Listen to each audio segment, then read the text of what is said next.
안녕하세요. 오렌지 가나안교회 매일 만나 시간입니다. 오늘도 본문을 같이 읽고 시작하겠습니다. 요한복음 20장 1절에서 10절까지 말씀입니다. 안식 후 첫날 일찍이 아직 어두울 때 막달라 마리아가 무덤에 와서 돌이 무덤에서 옮겨진 것을 보고 시몬 베드로와 예수께서 사랑하시던 그 다른 제자에게 달려가서 말하되 사람들이 주님을 무덤에서 가져다가 어디 두었는지 우리가 알지 못하겠다 하니 베드로와 그 다른 제자가 나가서 무덤으로 갈새 둘이 같이 다름질하더니 그 다른 제자가 베드로보다 더 빨리 달려가서 먼저 무덤에 이르러 구부려 세마포 놓인 것을 보았으나 들어가지는 아니하였더니 시몬 베드로는 따라와서 무덤에 들어가 보니 세마포가 놓였고 또 머리를 쌌던 수건은 세마포와 함께 놓이지 않고 딴 곳에 쌌던 대로 놓여 있더라. 그때야 무덤에 먼저 갔던 그 다른 제자도 들어가 보고 믿더라. 그들은 성경에 그가 죽은 자 가운데서 다시 살아나야 하리라 하신 말씀을 아직 알지 못하더라. 이에 두 제자가 자기들의 집으로 돌아가니라. 아멘. 지난 주일날 제가 설교 말씀드린 것처럼 요한복음의 이 예수님의 죽음에 대한 묘사는 다른 복음서들에 비해서 매우 간결합니다. 그러나 요한복음은 침착하게 지금 일어나고 있는 일 너머에서 하나님이 어떤 일을 하시는 것을 잘 바라보라라고 우리를 초대합니다. 마찬가지로 예수님의 부활에 대한 묘사도 다른 복음서들과 비교해 보면은 비교적 간결하고 다른 복음서에 있는 내용들이 여기에는 없는 경우가 있고 요한복음에 있는 내용들이 또 다른 복음서에는 없는 경우들이 있습니다. 소위 말하는 마태, 마가, 누가라는 공관 복음서와 또 우리가 읽고 있는 요한 복음서 사이의 이 차이를, 특별히 예수님의 죽음과 부활의 이 묘사에 대한 차이를 우리가 좀 어떻게 이해를 해야 될까요? 먼저 각 책들이 쓰여진 연대가 다르다라는 것, 시기가 다르다라는 것을 우리 성도님들이 이해하실 필요가 있겠습니다. 학자들이 대부분 동의하는 것은 마가복음이 제일 먼저 쓰였습니다. 그리고 마가복음 이후에 누가복음이 마가복음을 기초로 해서 누가복음서를 썼다라고 알려져 있고, 우리가 읽고 있는 요한복음은 시대적으로 제일 늦게 쓰여진 책입니다. 약 90년경에 쓰여진 그런 책이죠. 그 얘기는 요한복음은 이 마가복음과 누가복음을 이미 알고 있었고, 마가복음과 누가복음을 바탕으로 해서 쓰여진 것, 특별히 이 90년대 이후에 1세기 후반에 요한복음의 독자들을 위해서 쓰여진 책이다라는 거, 우리가 먼저 이해해 볼 필요가 있겠습니다.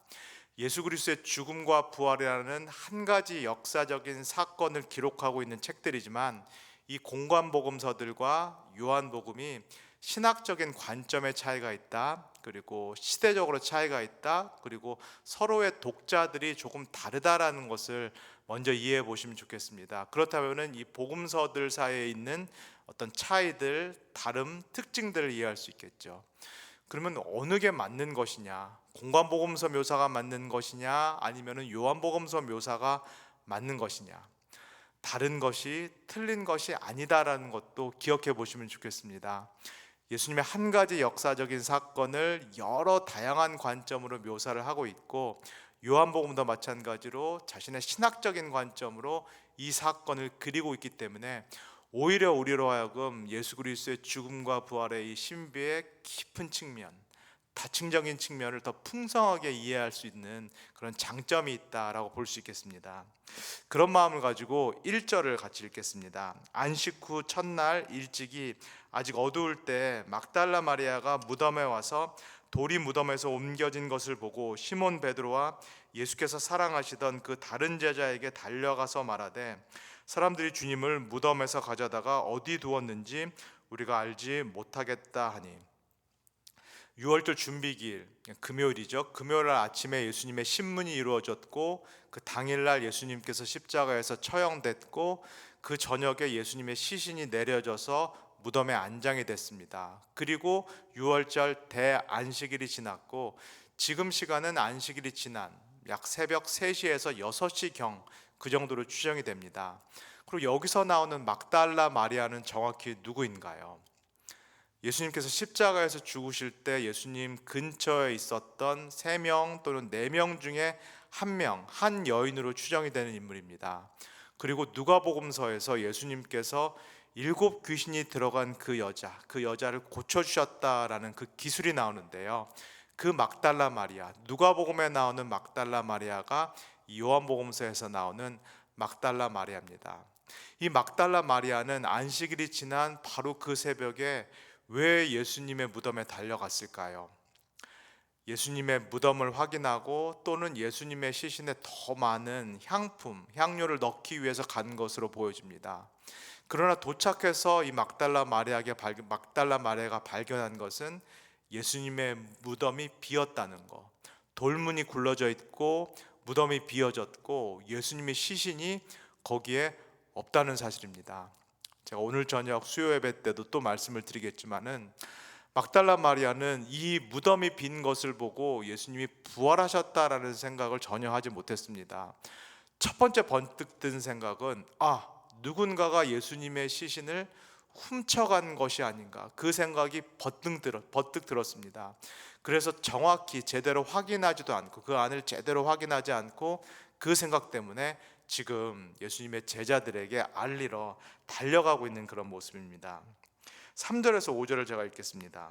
베드로와 그 다른 제자가 나가서 무덤으로 갈새 둘이 같이 다름질하더니 그 다른 제자가 베드로보다 더 빨리 달려가서 먼저 무덤에 이르러 구부려 세마포 놓인 것을 보았으나 들어가지는 아니하였더니, 이 구절도 요한복음이 특별하게 묘사하고 있는 그런 구절이다라고 보여집니다. 막달 마리아가 제자들에게 달려갔는데 특별히 베드로 그리고 그 다른 제자는 요한복음에서 묘사되어 있었듯이 예수님께서 사랑하시던 그 제자, 요한복음의 저자라고 저희가 알 수 있는 사도 요한이 되겠습니다. 이 두 제자가 다름질하여서 지금 예수님의 무덤으로 달려가고 있습니다. 마찬가지로 이 두 제자들의 생각에는 예수님의 시신이 없어졌다, 누군가가 예수님의 시신을 도둑질했을지도 모른다라는 그 생각으로 지금 이 두 제자들이 무덤으로 달려가고 있습니다.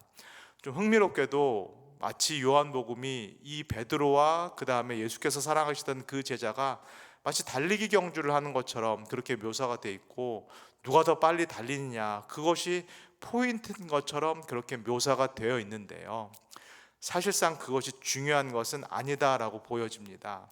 여기서 요한복음 저자가 강조하고 싶은 것은 무엇일까요? 우리가 신명기 19장 12절에서 보듯이, 그리고 요한복음에서도 반복적으로 등장했듯이, 어떤 사건에 대한 그 증언이 효력을 갖기 위해서는 최소 2명 또는 3명 이상의 증인이 필요합니다. 이것이 그 당시 유대 사회의 관습입니다. 그러나 첫 번째 이 빈 무덤을 목격한 그 인물이 누구였나요? 막달라 마리아입니다. 그리고 막달라 마리아는 여성이기 때문에 이 여인의 증언은 사실은 신빙성을 갖기가 어렵습니다. 그래서 최소 남자 2명 이상의 증언이 필요한데요, 요한복음 저자가 말하는 것은 예수님의 무덤이 비었다라는 것을 목격한 증언자들이 베드로 그리고 예수께서 사랑하는 그 제자, 최소 2명 이상의 남자 증인이 이 막달라 마리아와 더불어 더 있다라는 것을 강조를 하고 있습니다. 6절에서 8절을 읽겠습니다. 시몬 베드로는 따라와서 무덤에 들어가 보니 세마포가 놓였고 또 머리를 쌌던 수건은 세마포와 함께 놓이지 않고 딴 곳에 쌌던 대로 놓여 있더라. 그때야 무덤에 먼저 갔던 그 다른 제자도 들어가 보고 믿더라. 둘 중에서 누가 달리기를 더 빨리 했는지, 그리고 베드로와 사도 요한 중에서 누가 먼저 무덤 안에 들어가서 봤는지, 이것은 그렇게 중요한 포인트다라고 보여지지 않습니다. 요한복음 저자가 여기서 말하고 싶은 결정적인 중요한 것은 무엇인가요? 예수님의 시신이 없고 그 대신에 예수님의 시신을 쌌던 세마포가 그대로 놓여 있고, 그 다음에 또 한편에서는 예수님의 머리를 쌌던 그 수건이 머리 모양 그대로, 쌌던 모양 그대로 또는 묶었던 모양 그대로 이렇게 놓여 있다라는 것을 요한복음이 우리에게 말씀하고 있습니다. 이 장면은 크게 우리에게 3가지 것들을 말씀하고 있는데요, 첫 번째, 예수님의 시신이 도둑 맞은 것이 아니다, 예수님의 시신이 없어진 것이, 누가 가져간 것이 아니다라는 것을 분명하게 밝히고 있습니다. 만약에 누군가가 어떤 목적으로, 특별히 경제적인 이유로 예수님의 시신을 훔쳐갔다면은 이 값비싼 세마포라든지 머리를 쌌던 이 값비싼 수건, 특별히 부자였던 아리마대 사람 요셉이 했던 이 세마포와 수건을 남겨놓고 갈 리가 없겠다라는 얘기입니다. 두 번째는 이게 요한복음에 쓰여졌던 그 시대 배경 때문에 저희가 주목해 볼 필요가 있는데요. 1세기 후반, 1세기 중반 예수님의 부활 이후에 이미 유대 사회에서는 제자들이 예수님의 시신을 훔쳤고, 그래서 예수님께서 부활했다라는 것을 날조했다, 만들어냈다라는 그런 루머가 팽배했습니다. 그러나 요한복음 저자가 여기서 말하는 대로 제자들이 가봤더니 세마포가 놓여 있었고, 그 다음에 머리에 싼 수건이 그대로 놓여 있었다. 제자들이 예수님의 시신을 훔쳐간 것이 절대 아니고, 제자들이 그 이후에 부활 사건을 날조한 것이 결코 아니다라는 것을 다시 한번 분명하게 강조를 하고 있습니다. 세 번째가 더 중요한데요. 예수님께서 죽음에서 다시 살아나신 것, 지금 세마포 수건이 놓여 있는 이 예수님의 부활 사건은 요한복음 11장에서 나왔던 나사로가 살아난 사건과는 전적으로 차원이 다른 사건이다라는 것을 요한복음 저자가 강조를 하고 있습니다. 앞에서 전에 읽었던 11장 43절, 44절 나사로의 부활에 대한 이야기를 제가 한번 다시 읽어드릴게요. 이 말씀을 하시고 큰 소리로 나사로야 나오라 부르시니 죽은 자가 수족을 배로 동인 채로, 즉 묶은 채로 나오는데 그 얼굴은 수건에 여전히 쌓였더라. 예수께서 이르시되 풀어놓아 다니게 하라 하시니라.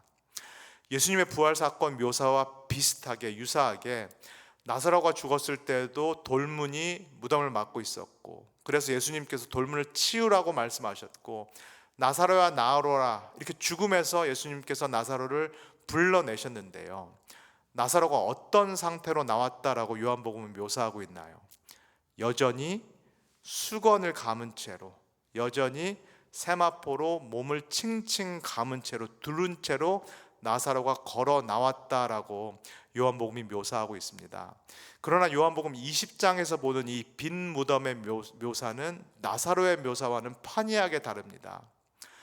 예수님의 몸을 감쌌던 세마포가 그 자리에 그대로 놓여 있고, 예수님의 얼굴을 감쌌던 이 수건도 그 자리에 묶인 채로 놓여 있다라는 거. 이 얘기는 무슨 말을 하고 싶은 걸까요?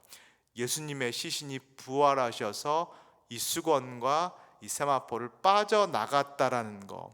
예수님이 부활하셨다라는 것은 나사로가 다시 죽음에서 돌아왔다라는 것과는 전적으로 다른 일이, 정말로 전대미문이 일어났다라는 이 사건을 요한복음이 이 구절을 통해서, 이 빈무덤 묘사를 통해서 우리에게 분명하게 말씀을 하고 있습니다. 이 내용을 제가 오늘 수요 저녁 예배에서 조금 더 자세하게 나누도록 하겠습니다. 9절과 10절도 상당히 특이한데요, 한번 읽어보겠습니다.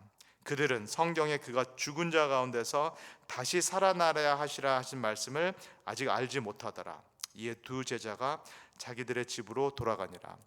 앞구절에서는 분명히 특별히 그 다른 제자 사도 요한이 이 빈무덤에 들어가서 세마포와 수건이 놓인 것을 보고 그리고 믿었더라라고 표현이 되어 있습니다.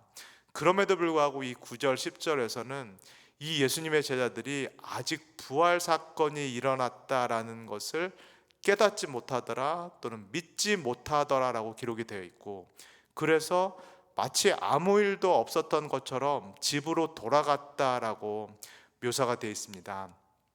나중에 보겠지만은 예수님께서 실제로 부활하셨고 제자들 앞에서 현현하신 이후에, 나타나신 이후에야 제자들이 예수께서 정말 부활하셨구나라는 것을 깨달을 수 있었고, 더 중요한 것은 성령께서, 예수께서 약속하신 성령께서 제자들에게 임하여 그들의 눈이 밝아져 예수께서 정말 부활하셨다라는 것을 보게 되는 그 순간, 그때 이 제자들이 정말 예수께서 부활하셨고 승천하시는구나라는 것을 보고 믿을 수 있었다라고 묘사가 되어 있습니다. 이 말씀, 이 마지막 구절은 우리에게 큰 도전을 둔다라는 생각이 듭니다. 제자들은 아직 부활하신 예수님을 만나지 못했고 특별히 성령을 경험하지 못했기 때문에 빈 무덤을 보고도 예수님의 부활을 믿지 못했다, 깨닫지 못했다라고 이야기합니다. 그런데 우리는 어떤가요? 성서의 증언을 통해서 예수님의 죽음, 예수님의 부활, 예수님의 승천, 그리고 예수님께서 보내주신 성령으로 인하여서 이 모든 사건을 믿게 되었고 예수님을 구주로 모시게 되었고 이 모든 사건들이 사실은 나를 위함이었다는 것을 믿고 깨닫게 되었습니다. 그 이후에 우리의 삶이 어떻게 달라졌나요? 이것을 아직 깨닫지 못했던 제자들은 그대로 집으로 돌아갔다라고 기록이 되어 있는데, 이 모든 것을 믿고 깨닫고 경험한 우리의 삶은 예수를 믿기 전과 예수를 믿은 후에 어떤 차이를 보이고 있나요? 사순절은 예수님의 고난을 깊이 묵상하는 그런 시간이기도 하지만 우리 자신을 깊이 돌아보고 성찰하는 시간이기도 합니다. 내가 예수를 믿은 이후에, 그리고 예수님을 믿고 신앙생활을 이렇게 오랫동안 해오는 이 사이에 내 삶에 정말 얼마나 큰 변화가 생기고 있는가, 예수의 죽음과 부활을 나의 것으로 믿고 있는 나의 삶이 어제와는 다른, 오늘 또 다른 어떤 삶을, 어떤 변화된 삶을 살고 있는지를 깊이 묵상하는 이 아침 되시기를 주님의 이름으로 간절히 소원합니다. 다 같이 기도하겠습니다. 사랑해 주님 감사합니다. 오늘 요한복음의 또 이 묘사를 통하여서 예수께서 정말 다시 살아나셨고 예수께서 부활하셔서 우리의 주님이 되셨음을 다시금 기억하고 깨닫게 하여 주셔서 감사합니다. 그러나 동시에 우리 자신을 돌아보기를 원합니다. 예수의 죽음과 부활과 성령을 경험한 우리의 삶이 얼마나 신앙의 진보를 이루고 있는지, 우리의 삶이 얼마나 주님을 닮아가고 있는지 오늘 아침 다시 돌아봅니다. 우리의 삶을 축복하여 주셔서 부활하신 그리스도를 믿는 그 믿음으로 나의 삶이 날마다 신앙의 진보를 이루게 하시고 나의 삶이 오늘 한 걸음이라도 더 예수 그리스도를 닮아가는 그러한 복된 삶 될 수 있도록 우리 모두를 축복하여 주시옵소서. 감사드리며 예수님의 이름으로 기도합니다. 아멘.